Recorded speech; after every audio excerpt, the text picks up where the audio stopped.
صلی اللہ علیہ وسلم نے اطمینان کے ساتھ جواب دیا اللہ. آپ صلی اللہ علیہ وسلم کا جواب سنتے وہ تھر تھر کانپنے لگے. آپ صلی اللہ علیہ وسلم نے تلوار لی.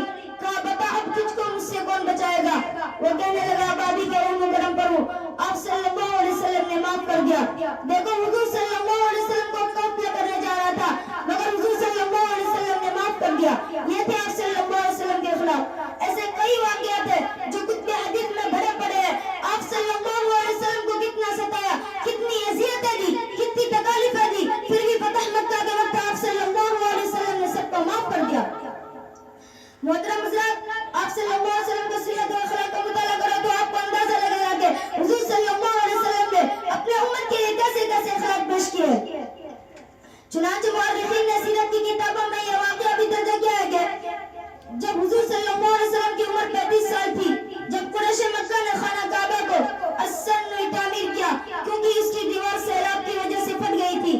عمارت کی تعمیر میں سب شریک رہے مگر جب حجر اسود نصب کرنے کی باری آئی تو آپس میں اختلاف پیدا ہو گیا اور اختلاف سخت ہوتا گیا. 4 دن اسی کشمکش میں گزر گئی اور ہر شخص کی خواہش یہ تھی کہ یہ کام میرے ہاتھ سے انجام پائے. بالآخر ابو امیہ بن جعفر جو سب سے بڑی عمر والا اور جہنمیدہ تھا, اس نے مشورہ دیا کہ کسی کو حکم بنا کر یہ کام پائے تکمیل تک پہنچایا جائے. اس کی رائے پر سب نے اتفاق کیا. یہ بات قرار پذیر ہوئی کہ جو شخص سب سے پہلے حرم میں داخل ہوگا وہی اسی کا حکم ہوگا. اگلے روز سب سے پہلے آنے والے شخص شہنشاہ بدرہ جناب تاجدار مدینہ احمد مجتبی محمد مصطفیٰ سرور کونین صلی اللہ علیہ وسلم ہی تھے. آپ صلی اللہ علیہ وسلم کو خانہ کعبہ کے دروازے پر دیکھا تو حاضر امین ودینہ کے نعرے لگا دیے. یہ امین ہے, ہم ان کے فیصلے پر راضی ہیں. نبی کریم صلی اللہ علیہ وسلم نے اپنے فراست اور زہرگی سے ایک تکبیر کی کہ ایک چادر بچھائی. اس کے بعد اپنے دستے مبارک سے پتھر چادر پر رکھا اور ہر قبیلے کے سردار کو حکم دیا کہ اسے اٹھا کر لے چلو. وہ پتھر اس جگہ تک لے جایا گیا جس جگہ اس کو نصب کرنا تھا. اس کے بعد حضور پاک صلی اللہ علیہ وسلم اپنے دستے مبارک سے اس کی جگہ نصب کر دیا. اس طرح یہ جگہ ختم ہوا.